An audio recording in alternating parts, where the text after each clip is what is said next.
Hi, I think you know me, but at this point, this is great. I'm introducing myself to someone who's known me for 4 years. I'm Brennan.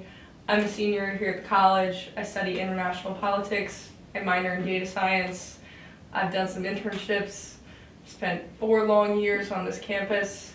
Smith is my major advisor. I met him my first class here at William & Mary.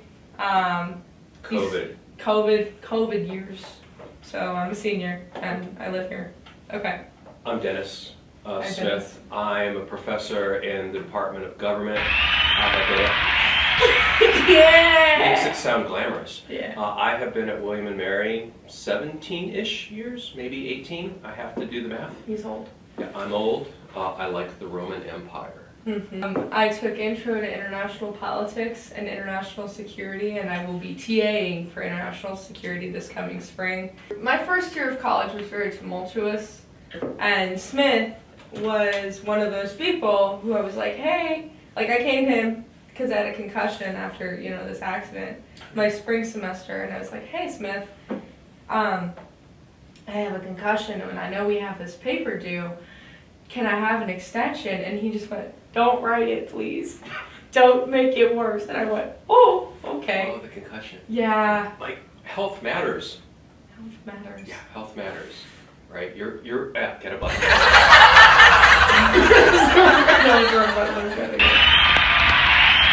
matters. Oh, wait, no.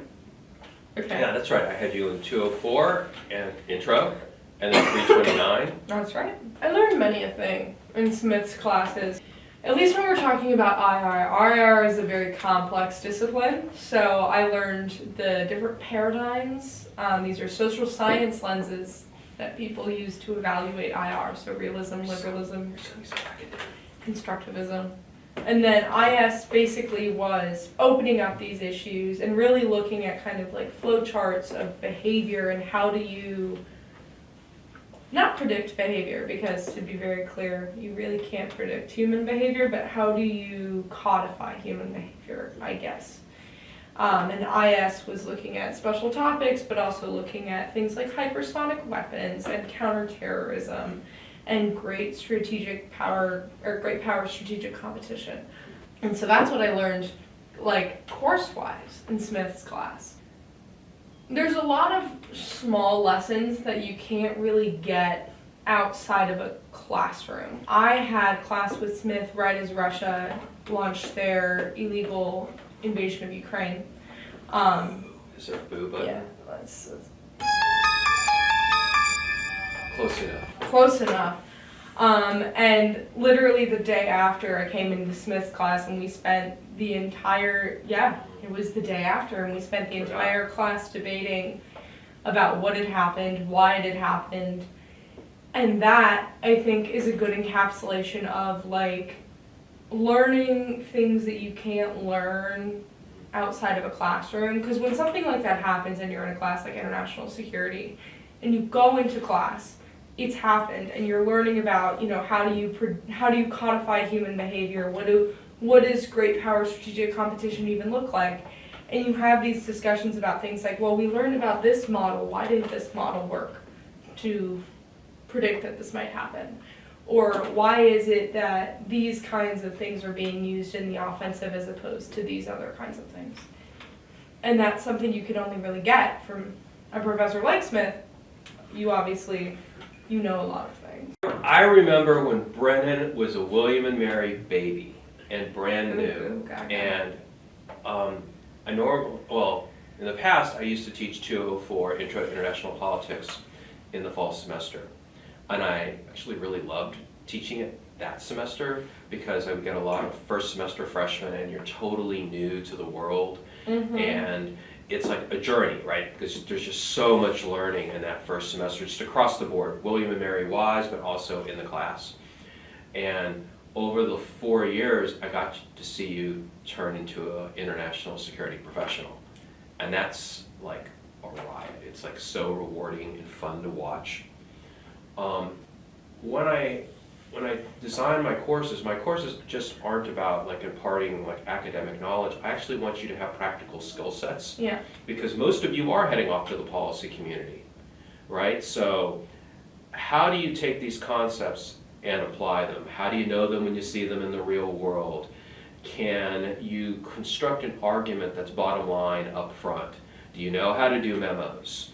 Yeah. Do you know how to, if someone came up to you and mentioned a bit of national security jargon like anti-access area denial, would you know what that is in a water cooler conversation? So I really, for me, teaching just isn't about big theories, which I do love. It's really about like building the future. And that's Kaiwano. That's why I did it. Right? He's pretty good at it. Thank you. That's You're nice. welcome. William and Mary's a very academic school. And I think sometimes that practical knowledge gets swept to the wayside, but classes like yours were really important at building like the practical foundation. Because, you know, the hard part about doing something like international politics is that usually, you know, a freshman coming into William and Mary isn't going to know what hypersonic is. They're not going to know what A2AD is. They're not going to have the understanding of these various, you know, forms of counterterrorism and all that kind of stuff, or terrorism in general. And you need those things in order to analyze policy. If you don't understand those things, how are you supposed to analyze policy? And so your class was really great in building kind of that foundational, like, this is the basics of what you should know, so make sure you know it.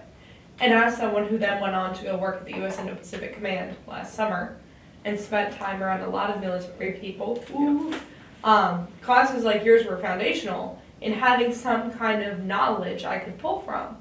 Because when I'm with a bunch of people who are policy professionals, and I didn't work in the policy department necessarily, but that doesn't mean you're not having these discussions.